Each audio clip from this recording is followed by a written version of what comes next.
not a women's issue. This is a sustainability issue for aviation. Congress, the FAA, and the aviation industry have some well-thought-out suggestions for ensuring sustainability of aviation, focused on creating an equitable stake in the industry for women. The Women in Aviation Advisory Board was a congressionally chartered group of thought leaders assembled after a mandate in the FAA Reauthorization Act of 2018, signed into law by President Trump. The 30 women come from a cross-section of aviation and work to articulate specific recommendations to help ensure that future generations of the industry have attracted and retained the best possible talent.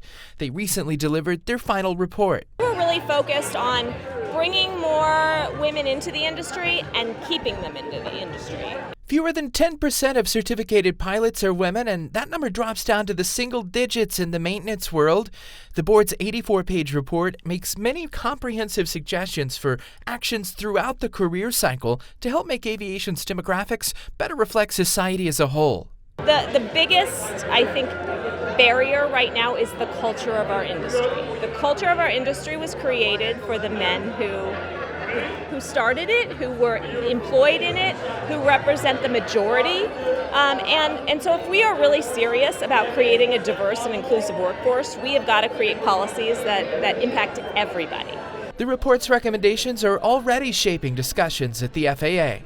Our team is meeting in the coming days to further think through the report and say, how do we ensure that all of our programs and our policies are kind of aligned with the vision of where we want to go.